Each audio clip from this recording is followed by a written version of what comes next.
বলবো আসলে কি ভাত খেলে মানুষ মোটা হয় নাকি ভাত খেলে মানুষ মোটা হয় না। বরাবরের মতো সবাইকে শুভেচ্ছা। আমি আবার চলে আসলাম আপনাদের কাছে আমার হেলথফুল বাংলা ইউটিউব চ্যানেল নিয়ে। আমি আপনাদের সঙ্গে আজকে আবার একটা বিষয় শেয়ার করার জন্য এসেছি, যেটা মানুষের মধ্যে একটা ভুল সিদ্ধান্ত ছড়ায়। ভুল একটা প্রচলন কথা আছে যে ভাত খেলে কি মোটা হয়, সত্যি না মিথ্যে। আজকে আমি সেই বিষয়টা নিয়ে কথা বলবো। আসলে কি ভাত খেলে মানুষ মোটা হয় নাকি ভাত খেলে মানুষ মোটা হয় না। তো আমাদের কিছু মানুষ আছে যারা আমরা মনে করি যে ভাত খেলে মোটা হয়। তো আমি এই বিষয়টা নিয়ে কথা বলবো। ধরুন আপনি ভাত খেতে অনেক ইচ্ছা, আপনার ভাত অনেক ভালো লাগে, তবে একজন এসে বলল যে ভাত বেশি খেলে মোটা হয়ে যাবে, তুমি কম করে খাও। তবুও তুমি দেখতেছো মোটা হয়ে যাচ্ছ, কেন তুমি মোটা হচ্ছ? সেই বিষয়টা নিয়ে আমরা কথা বলবো, যে ভাত খেলে মোটা হয় নাকি আমাদের অন্য কোনো কারণে আমরা মোটা হয়। চলুন, আমরা প্রতিনিয়ত ভাত খাই। ভাত, এই ভাতটা আমরা খাই, কিন্তু এই ভাতটা আমরা প্রতিনিয়ত খাই। ভাতটা থেকে আমরা কি পাই? ক্যালোরি।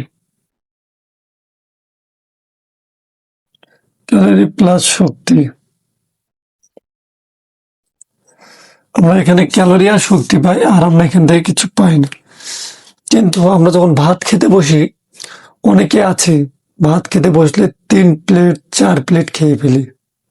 আসলে এটা আমাদের শরীরের জন্য ক্ষতি না ভালো? এই যখন 3 প্লেট খাই, 3 প্লেটটা যখন আমরা খাই, তখন এটা আমার শরীরের জন্য ভালো না ক্ষতি? আপনার শরীরে প্রতিনিয়ত খাবার চাচ্ছে 1 প্লেট, আপনি খাচ্ছেন 3 প্লেট। তো আপনি ভাত খেলে মোটা হয়।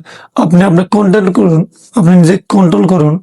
আপনার শরীরে লাগবে 1 প্লেট, আপনি খাচ্ছেন 3 প্লেট, তাহলে কি হবে? অবশ্যই তো আপনি মোটা হবেন। এটা 1 নাম্বার। 2 নাম্বার, আপনি ভাত খাচ্ছেন, পাশাপাশি আপনি নিয়ম করতেছেন না, প্লাস ফাস্টফুড জাতীয় খাবার খাচ্ছেন, আর আপনি খাবারের পর হাঁটাচলা করেন না।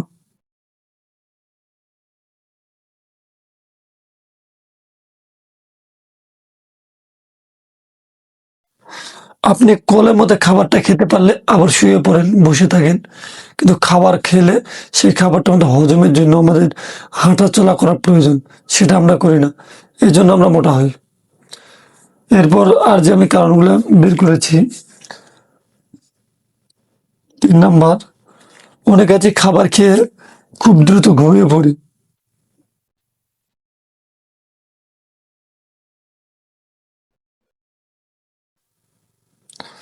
একটা জিনিস খেয়াল করে দেখবেন, ডাক্তাররা সুস্থ মানুষকেও বলে রাতে রুটি খাবেন।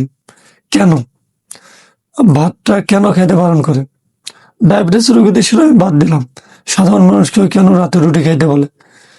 এর কারণে বলে, যখন একটা বয়স 40-এর পরে চলে যায়, ডক্টররা তখন আপনাকে রুটি খেতে বলে এই জন্য যে ভাতের যে ফ্যাটটা থাকে আপনার শরীরে খুব কুইকলি কাজ করে। আর রাতে আমরা খাবারের পর সেরকম হাঁটাহাঁটি করি না, আমরা খাবারের পর শুয়ে পড়ি, আর সেটা আমাদের শরীরে ধরে যায় এবং সেটা ফ্যাটে পরিণত হয় এবং আমাদের নানান রোগ বৃদ্ধি নিয়ে আসে।